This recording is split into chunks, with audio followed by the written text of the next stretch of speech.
আচ্ছা জান, তুমি রাগ করে আছো কেন বলো দেখি? তোমাকে না আমি বলেছিলাম আমার একটা আইফোন লাগবে, কিন্তু তুমি তো আমার কোনো আশা পূরণ করতে পারো না। ও আচ্ছা, এই কথা। আচ্ছা যাও, আমি তোমাকে কিছুদিনের মধ্যে আইফোন কিনে দেব। সত্যি? হ্যাঁ বাবা, সত্যি। আচ্ছা ঠিক আছে। তাহলে এখন খাবার অর্ডার করি, কি বলো? হ্যাঁ, অর্ডার করো। এই waiter.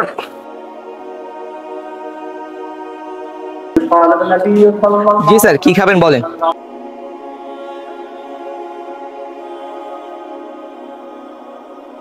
Regular rice bowls, chicken lollipop, জামেগো বার্গার, নাচোস, চিকেন ড্রামস্টিক, আর হ্যাঁ সাথে কোল্ড ড্রিঙ্কস।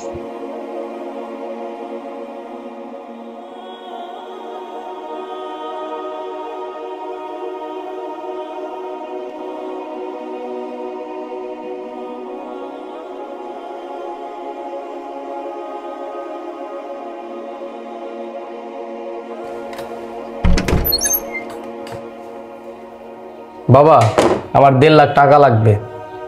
কি? তোর কি মাথা খারাপ হয়ে গেছে? কালকে না তুই আমার 5,000 টাকা নিলি? কালকেরটা কালকেই শেষ। এখন এই মুহূর্তে আমার 1.5 লাখ টাকা লাগবে। কি? তুই 1.5 লাখ টাকা দিয়ে কি করবি? আর আমি এত টাকা কোথা থেকে পাবো? তুমি টাকা কোথায় পাবে সেটা আমি জানি না, আর আমি টাকা দিয়ে কি করব সেটা তোমার জানার দরকার নাই। তোমার কাছে টাকা চাইছি, টাকা দাও। দেখ বাবা, একটু বোঝার চেষ্টা কর। এই মুহূর্তে আমার কাছে এত টাকা নাই। তুমি যদি টাকা না দাও তাহলে কিন্তু আমি বাসা থেকে চলে যাব, তখন কিন্তু আমাকে আর খুঁজে পাবা না। আরে বাবা, তুই এগুলো বলিস না। তুই জানিস আমি তোকে কত ভালোবাসি, একটু বোঝার চেষ্টা কর। ধুর, থাকো তুমি, আমি গেলাম গা। আচ্ছা বাবা, শোন শোন। আচ্ছা বাবা, আমি দেখছি কি করা যায়।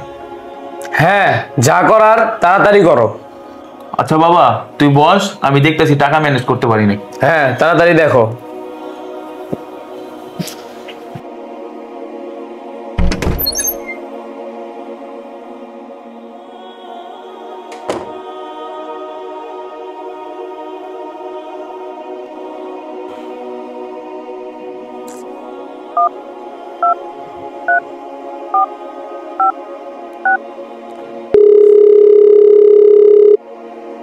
হ্যালো জান।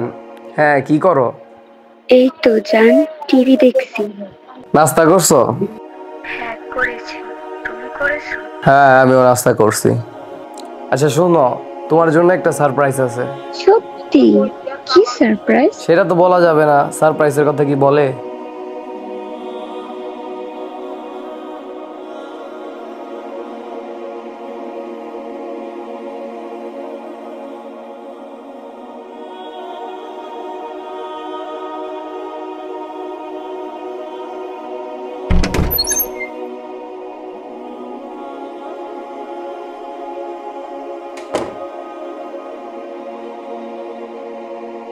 বাবা, এনে তো 1.5 লাখ টাকা। তবে হ্যাঁ, এই টাকাগুলো কোনো উল্টাপাল্টা জায়গায় খরচ করিস না। আচ্ছা ঠিক আছে বাবা। আচ্ছা বাবা, তুই এখন বাসায় থাক, আমি একটু বাইরে যাচ্ছি। আমার আস্তে আস্তে সন্ধ্যা হবে। আচ্ছা ঠিক আছে।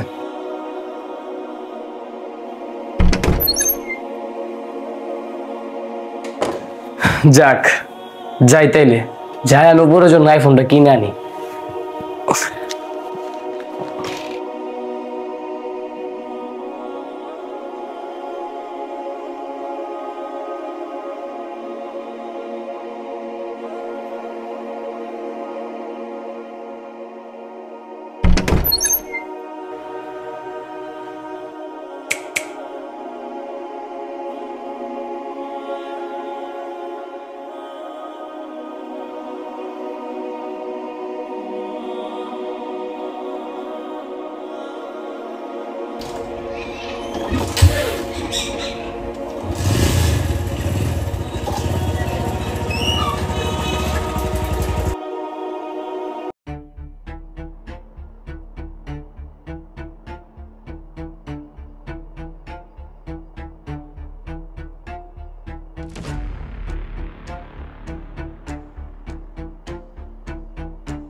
যাক, নূপুরকে আইফোনটা দিলে অনেক খুশি হবে।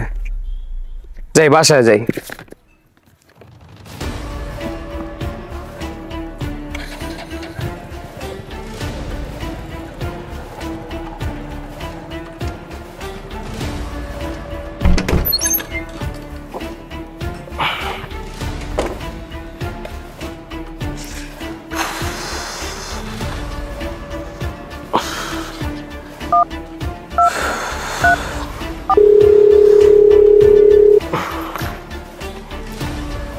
হ্যালো নূপুর, হ্যাঁ তুমি আমার বাসায় চলে আসো। বাসায় আসবো এই সময়? হ্যাঁ তুমি আসো, চলে আসো। আচ্ছা, আসতেছি।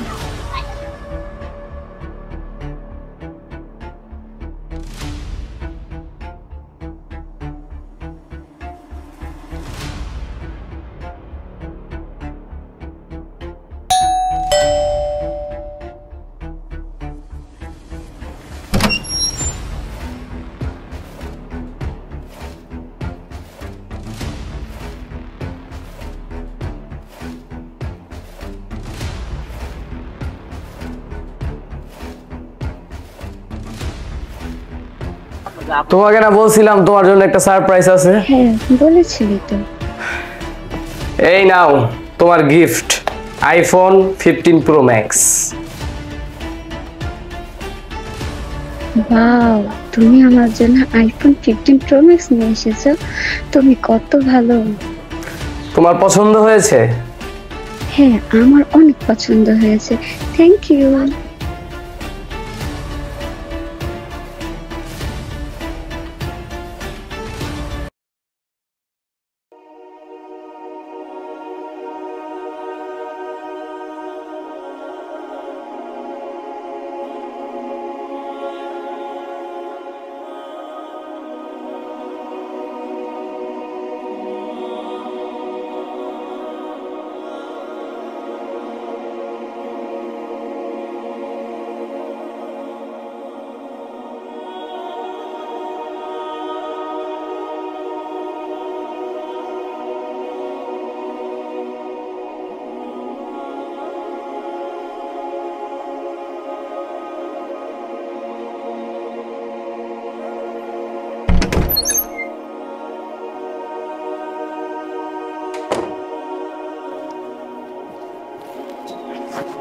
আচ্ছা জান, আমি তোমাকে একটু পরে ফোন দিতেছি, রাখো তো। হ্যাঁ ঠিক আছে। কি রে, তোকে দিয়ে আমি গত 2 মাস যাবত কল দেই, যখনই কল দেই তখনই বলে বিজি। এত ফোনে তুই কার সাথে কথা বলিস?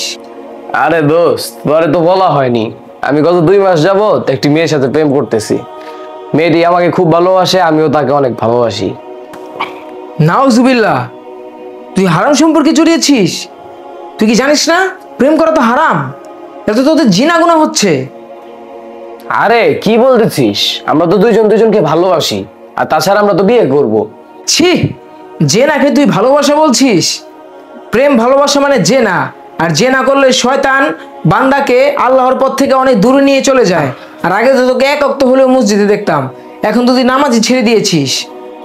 আরে বাদ দে তো ভাই সব, আয় ব। তোর বাবার থেকে শুনলাম তুই নাকি কিছুদিন আগে তোর বাবার থেকে 1.5 লাখ টাকা নিয়েছিস। কি করেছিস এত টাকা দিয়ে? আরে 1.5 লাখ টাকা দিয়ে আমার গার্লফ্রেন্ড নূপুরকে একটা আইফোন কিনে দিয়েছিলাম। ছি সাব্বির, তোর বাবাকে এত প্রেশার দিয়ে এত টাকা নিয়েছিস ওই বেগানা নারীকে আইফোন কিনে দেওয়ার জন্য? কিসের বেগানা?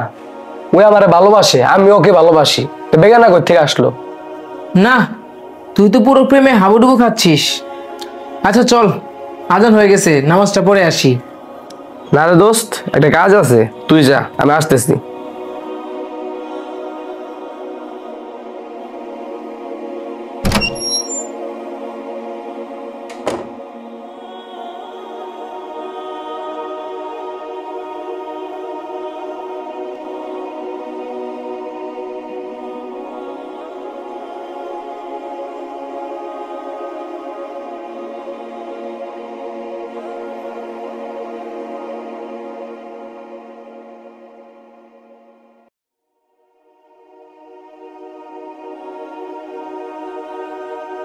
বাবা, আমার প্রেশার ওষুধটা না শেষ হয়ে গেছে, এনে টাকাটা নে, আর এক পাতা বেশি ওষুধ নিয়ে আয়।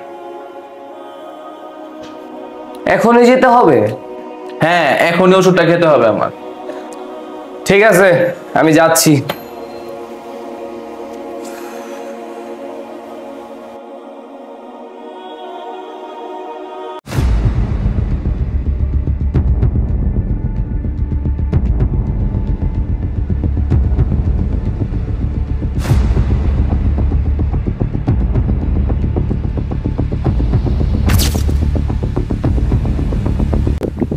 নূপুর, এই ছেলেকে, আর তুমি ওর হাত ধরে ঘুরছো কেন?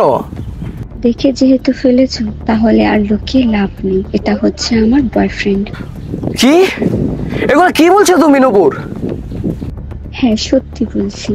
তোমার সাথে আমি প্রেম করেছি শুধু আইফোনটা পাওয়ার জন্য, আর কিছুদিন পর আমি এমনিতেই তোমার সাথে ব্রেকআপ করে ফেলতাম, কারণ আমার যেটা পাওয়ার সেটা পেয়ে গিয়েছি। তার মানে এতদিন তুমি আমাকে ভালোবাসোনি, শুধু টাকার জন্য অভিনয় করেছো? হ্যাঁ, ঠিক বুঝেছো। এখন এখান থেকে যাও, আর কোনোদিন আমার সাথে যোগাযোগ করার চেষ্টা করবা না। নূপুর, আমি তোমাকে অনেক ভালোবাসি নূপুর।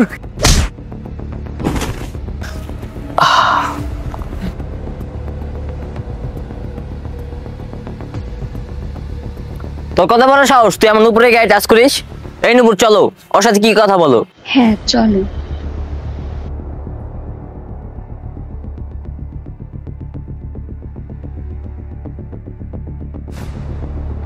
নূপুর, যেও না নূপুর।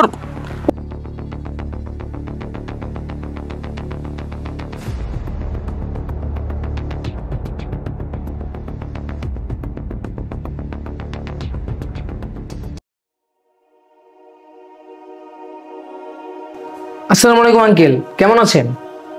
ওয়ালাইকুম আসসালাম। এই তো আলহামদুলিল্লাহ ভালো আছি, তুমি কেমন আছো? আলহামদুলিল্লাহ, আমিও ভালো আছি। আসো বাবা, বসো। আঙ্কেল, সাব্বির কোথায়? সাব্বিরকে তো একটু বাজারে পাঠাইছি আমার পেশায় ওষুধ আনতে। ও আচ্ছা।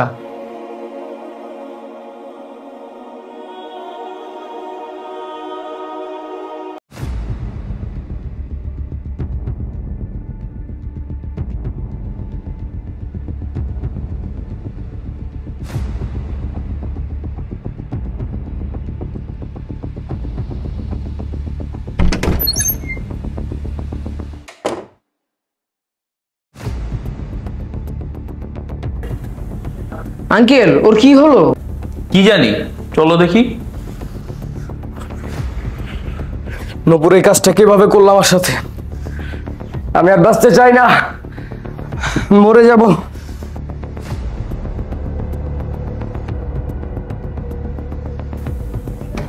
সাব্বির, সাব্বির, দরজা আটকাইছিস কেন? সাব্বির, দরজা খুল। সাব্বির,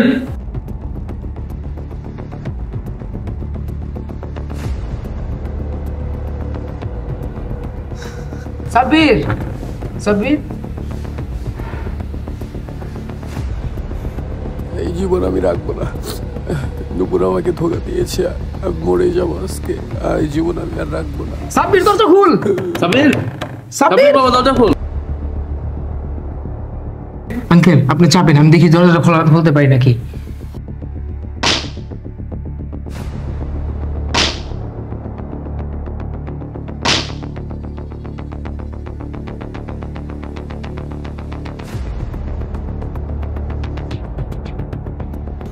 নূপুর এই কাজটা আমার সাথে কিভাবে করলো?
এই হলো প্রেমের পরিণতি, হারাম সম্পর্কের ভয়ানক বাস্তবতা। আজকের তরুণরা প্রেমের নামে জীবন নষ্ট করছে, নামাজের বদলে ডেটিং করছে, প্রেমে ধোঁকা খেয়ে কেউ ডিপ্রেশনে যাচ্ছে, কেউ মাদকে আসক্ত হচ্ছে, কেউ নেশা পানিতে ডুবে যাচ্ছে, কেউ নিজেকে শেষ করে দিচ্ছে। কিন্তু একটু ভাবেন তো, আল্লাহ কি প্রেম করার জন্য, হারাম সম্পর্কের জন্য আমাদের সৃষ্টি করেছেন, নাকি তার ইবাদত করার জন্য? আজ যে কষ্ট আপনি পান তা আপনার নিজের ভুল পথের ফল। তাই সময় থাকতে হারাম সম্পর্ক ত্যাগ করুন।